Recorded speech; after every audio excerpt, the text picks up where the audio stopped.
Sérgio Pena tem uma das funções mais discutidas do cinema brasileiro, a de preparador de ator. Polêmica à parte, Sérgio é hoje um dos mais importantes preparadores de elenco do país.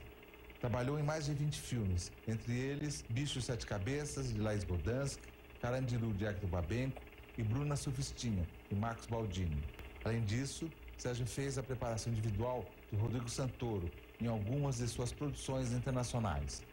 Sérgio Pena é o entrevistado de hoje, aqui no Sala de Cinema. Sérgio Pena, seja bem-vindo ao Sala de Cinema, é um prazer recebê-lo aqui. Muito obrigado, o prazer é meu, muito obrigado pelo convite. E vamos aqui conversar um pouco sobre os atores e o cinema, né? Sérgio, muitos dos atores e diretores que estiveram aqui com a gente, quando perguntaram sobre preparação de atores, principalmente, tiveram opiniões divergentes, né? Uma polêmica começou. Por que isso, o seu trabalho como preparador de ator é tão polêmico hoje em dia? Você sabe que eu particularmente fico fora dessa polêmica. Eu, na verdade, procuro fazer o meu trabalho, contribuir, mas eu tenho a impressão que a questão da polêmica vai muito porque a preparação, ela vai num território muito íntimo, muito delicado, junto com o diretor. Então, me parece que quando você, no meu caso, eu procuro ter um contato muito direto com o diretor desde o início, para evitar qualquer mal-entendido, para ele entender exatamente até onde vai o meu trabalho e como é que eu posso efetivamente contribuir. Sérgio, por que o trabalho de preparador de ator anda assim tão em voga? O que você explica? Deficiência de material? Não, eu acho que muito pelo contrário. Me parece assim, fora aqui do país, há preparadores para tudo, né? Você tem um ator, ele tem um preparador só para o vocabulário, tem um preparador para conhecer os costumes de uma época, tem um preparador para você entender a fundo toda a questão histórica e o contexto. Então, os preparadores sempre existiram. A questão no Brasil, me parece que é importante porque começou-se a produzir mais. A partir daí, o diretor também, ele fica sempre muito envolvido com tantos departamentos que eu acho que esse departamento do elenco, dos atores, eu acho que ganhou agora uma dimensão interessante. Eu acho que não é por conta dos atores, não, e nem por causa dos diretores. É por conta que as histórias estão pedindo um tipo de interpretação bem realista e bem verdadeira. Acho que é com isso que a presença do preparador começou a ficar mais difundida. Sérgio, o que é um preparador de ator? Para a gente deixar claro aqui, a gente poder avançar na nossa conversa. O que diabos faz um preparador de ator? É verdade. No meu caso, me parece assim, o preparador de ator, ele na verdade procura entender muito o roteiro e o que está em jogo, procura entender a personagem e depois, junto com o ator, vai proporcionar, trabalhar junto com esse ator para que ele vivencie o máximo de situações possíveis, para que ele entenda efetivamente, para que ele sinta as emoções da personagem. Como é que você vai viajar sem dinheiro? Não, diga! Isso é problema meu! Como problema seu? Não é só um problema seu, não. É meu também, que eu quero saber onde você está, com quem você está andando. E olha pra mim quando eu falar. Olha! O que é isso aqui? O que é isso aqui? O que é isso aqui? Isso aí é coisa de viado! Neto. Qual é o seu processo de trabalho? Vamos falar, por exemplo, do Bicho Sete Cabeças. Como você estrutura um trabalho de preparação de ator? Num filme como esse da Laís Bodansky.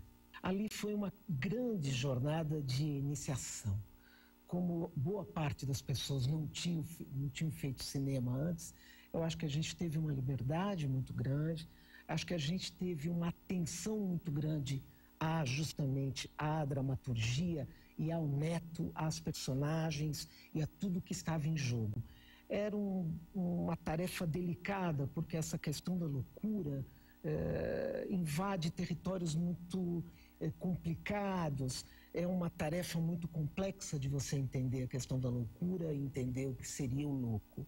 Então, essa diferença de comunicação, de pensamento, dá uma coisa muito específica, particular, que você tem que ter muito cuidado para entender, porque senão a gente cairia numa caricatura, a gente poderia cair numa visão superficial e perigosa. E o filme justamente passa ao largo, o filme é o oposto disso.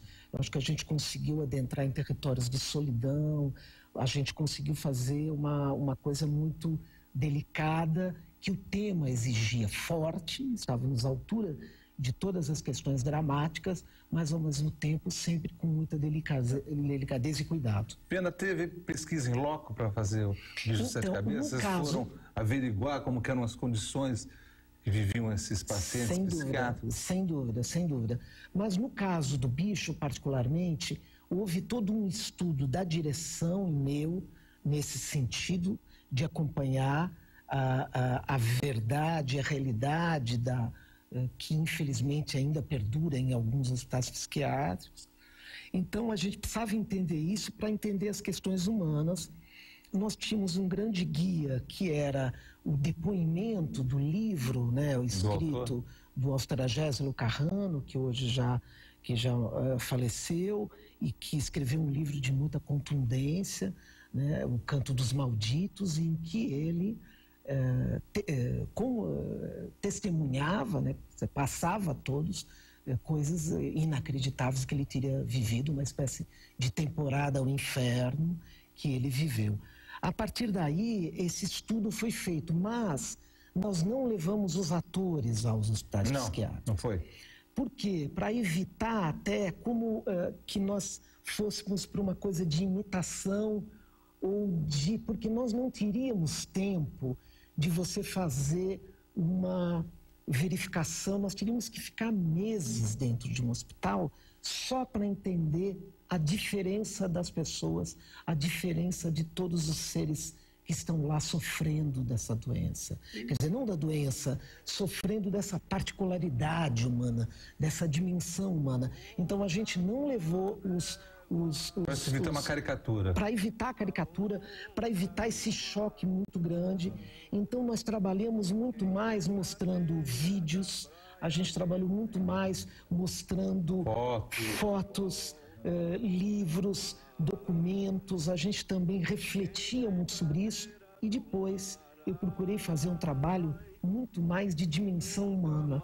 Eu procurei trabalhar a solidão de cada um. Andei por andar, andei, todo caminho deu no mar. Andei por andar, andei, nas águas de Dona de Nainá. A onda do mar leva, a onda do mar traz. Pena, como que é não levar os atores num hospício para se ver os doentes mentais, para se evitar uma caricatura e, ao mesmo tempo, se evitar que, ao interpretar um doente mental, o ator não faça uma caricatura? É quase um paradoxo, como né? que você evita sempre? O doido é aquele que fica, né? Exato. Então, evitar isso. Então, a caricatura, basicamente, você evita quando você está comprometido internamente com a tua personagem. Quando você descobre uma determinada verdade, quando você está antes se emocionando, antes vivendo o mundo interno do que o externo, você evita a caricatura. A caricatura é normalmente um desenho exterior que se sobressai ao interior. Então, quando você inverte essa lógica, a tendência é que você faça um trabalho que fuja da caricatura.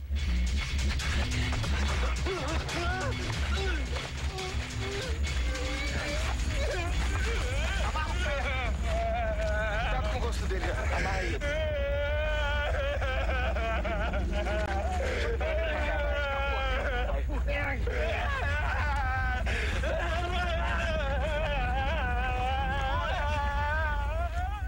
vamos levar, por exemplo, o Rodrigo Santoro. É verdade. Aquela sensação do choque. Se ele nunca tomou um choque, em tese, né? Nunca tomou um choque na vida dele. Exatamente. Como que ele vai sentir aquela dor? Como ele vai sentir aquela revolta por estar sendo levado àquela dor?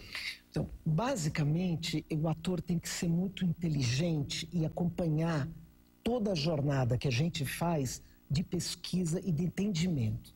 Então, uma boa parte é do entendimento que vem lógico. E depois é aquilo que eu falei, você tem que deixar o seu corpo dizer, o corpo falar por você. Então, o Rodrigo encontrou o jeito dele. Agora, tecnicamente, eu trabalhava com o Rodrigo, eu deitava o Rodrigo e fazia um trabalho de respiração e de contração muscular até ele não aguentar mais. Então, a gente começava de um determinado ponto no corpo, ele ia tensionando o corpo todo dele, isso demorava minutos, ele tensionava todo o corpo dele e depois soltava. Nós fomos fazendo isso constantemente e o que você vê no filme é um exercício, é técnico, é absolutamente técnico. Atenção. Níveis 2.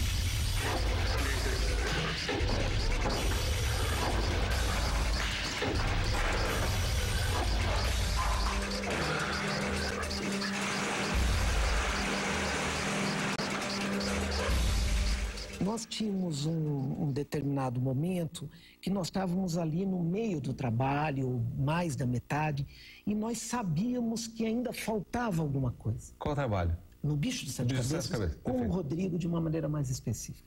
Tínhamos um momento que nós tínhamos que dar uma virada. Nós tínhamos que vê-lo visitando o inferno. Eu tinha lido, veja aqui, gozado, eu tinha lido um Koan. Você sabe o que é um Koan? Não.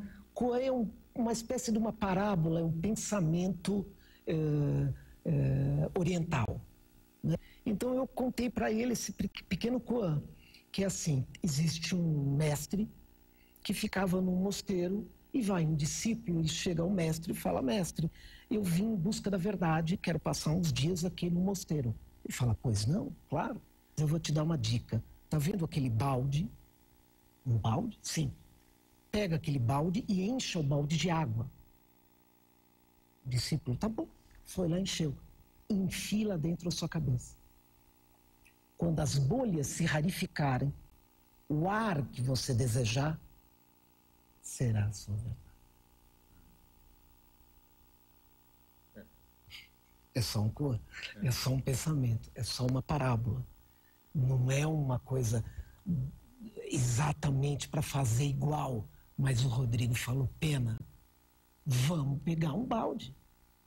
Por que não? O balde é a solução. Por que não? E foi feito o trabalho do balde. E para nós foi o grande diferencial. O não ator, aquele que não tem uma experiência profissional, ele pode ser utilizado, não tem problema nenhum. Mas eu acho que você não pode colocá-lo de supetão, você não pode só porque ele é parecido ou tem aquele ímpeto da sua personagem, não.